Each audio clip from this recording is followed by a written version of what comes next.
حدیث مبارکہ ہے، حضرت عبداللہ بن عمر رضی اللہ تعالیٰ عنہ سے مروی ہے کہ انہوں نے نبی اکرم صلی اللہ علیہ وآلہ وسلم کو خانہ کعبہ کا طواف کرتے دیکھا اور یہ فرماتے سنا کہ اے کعبہ تو کتنا عمدہ ہے، تیری خوشبو کتنی پیاری ہے، تو کتنا عظیم المرتبت ہے اور تیری حرمت کتنی زیادہ ہے۔ قسم ہے اس ذات کی جس کے ہاتھ میں محمد کی جان ہے، مومن کے جان و مال کی حرمت اللہ کے نزدیک تیری حرمت سے کہیں زیادہ ہے اور ہمیں مومن کے بارے میں نیک گمان ہی رکھنا چاہیے۔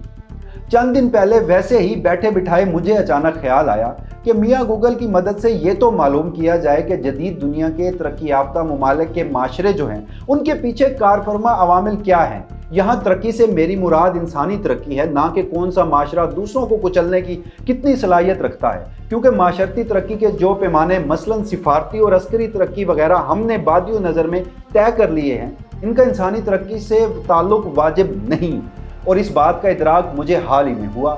خیر، جب میں نے تحقیق کرنی شروع کی تو جن چند ممالک کے نام میرے سامنے آئے ان میں اسکینڈینیوین ممالک یعنی ناروے، سویڈن، ڈنمارک اور اس کے ساتھ ان کے کچھ ہمسایہ ممالک جن میں سوئٹزرلینڈ، ہالینڈ اور فن لینڈ وغیرہ شامل تھے۔ یہ ممالک بظاہر نہ تو کوئی بڑی عسکری اور نہ ہی سفارتی طاقتیں ہیں جو دنیا میں طاقت کا توازن بگاڑنے یا پھر سدھارنے کی اہلیت رکھتے ہوں۔ تو آخر ایسا کیا ہے؟ یہ ممالک پر کیپٹا انکم اور اپنے شہریوں کو سہولیات کی فراہمی میں پیش نظر کیوں آتے ہیں؟ ان معاشروں میں کچھ تو ایسا ہوگا۔ یہ رقبے، آبادی اور محدود قدرتی وسائل کے باوجود دن دگنی اور رات چگنی ترقی کر رہے ہیں۔ یقیناً اس کے پیچھے بہت سارے عوامل کار فرما ہوں گے، لیکن ایک فیکٹر ایسا ہے جو اس سب میں نہ صرف کامن ہے بلکہ اس کی حوصلہ افزائی اور ترویج کو باقاعدہ طور پر ریاستی سرپرستی حاصل ہے، اور وہ فیکٹر ہے انسانی حقوق کا تحفظ، یعنی their undying commitment to human rights۔ مجھ پر یہ راز بھی آشکار ہوا کہ دراصل انسانی حقوق اپنی فطرت میں بھلے انفرادی نوعیت رکھتے ہوں،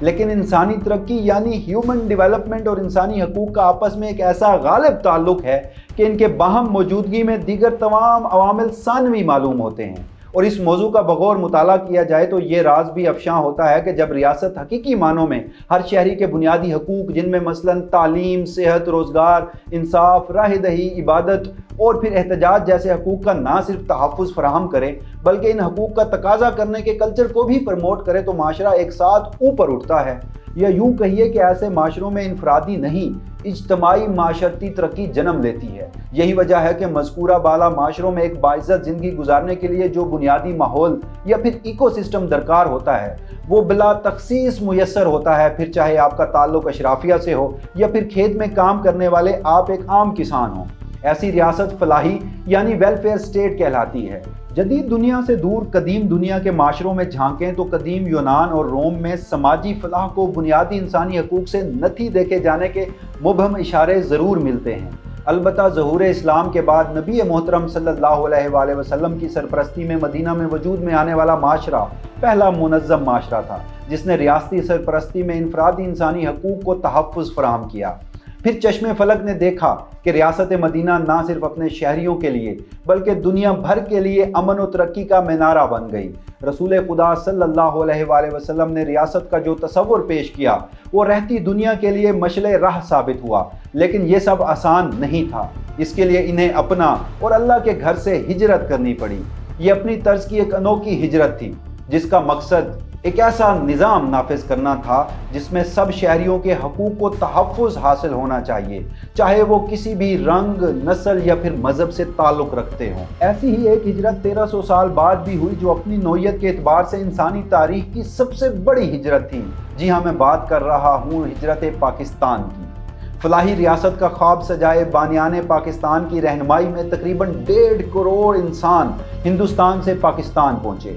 کچھ جل مرے تو کچھ کٹ مرے۔ جو بچ گئے انہیں مرنے والوں جیسا ہی یقین تھا کہ اس ریاست کا قیام کا واحد مقصد ان کی فلاح ہے، ان کے حقوق کا تحفظ ہے، وہ حقوق جن سے وہ پہلے انگریز سرکار اور پھر مستقبل میں برطانوی انخلا کے بعد بھی خود کو محروم ہوتا دیکھ رہے تھے۔ حال ہی میں امریکی اسٹیٹ ڈپارٹمنٹ اور ہیومن رائٹس واچ نے 1947 کی اس عظیم ہجرت کے نتیجے میں بننے والے ممالک پاکستان اور بھارت کی سال 2022 کی بنیادی انسانی حقوق پر رپورٹس جاری کی، جو مجھے ایک دوست نے بذریعہ واٹس ایپ ارسال کی۔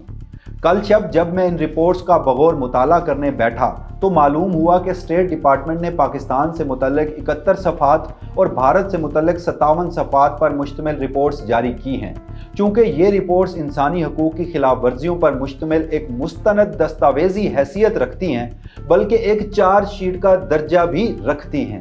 ان رپورٹس کو پڑھ کر پہلی بات جو میرے ذہن میں آئی کہ آخر کیا وجہ ہے کہ بھارت جو ہم سے کہیں زیادہ پیچیدہ ڈیموگرافی اور ہمہ جہت مسائل کا شکار ہے، گزشتہ 9 برس سے وہاں ایک فسطائی سوچ حکومت میں ہے جو مخالف سوچ کو کچلنے پر اعتقاد رکھتی ہے، لیکن اس پر لگی چارج شیٹ، اس کے خد و خال، حجم و حیت میں پاکستان نسبتاً کم دردناک ضرور ہے۔ جہاں بھارت کی داستان جبری مشقت، جنسی امتیاز، اقلیتوں بالخصوص مسلمانوں پہ تشدد کے واقعات اور بھارتی سیکیورٹی فورسز کے جبر سے رنگی ہے، وہاں پاکستان بھی بنیادی انسانی حقوق کی پامالی میں کسی طور پر پیچھے نظر نہیں آتا۔ اسٹیٹ ڈپارٹمنٹ اور ہیومن رائٹس واچ کی رپورٹ بتاتی ہیں کہ پاکستان میں ماورائے عدالت قتل، سیاسی مخالفین پہ تشدد، آربیٹریری اریسٹ، سیاسی قیدیوں اور چادر چار دیواری کی پامالی حالیہ سالوں میں معمول کی مشق رہی ہے، اور تختہ مشق رہا ہے خود وطن عزیز کا انتظام و انصرام، جو مہذب دنیا میں مذاق بنتا رہا ہے۔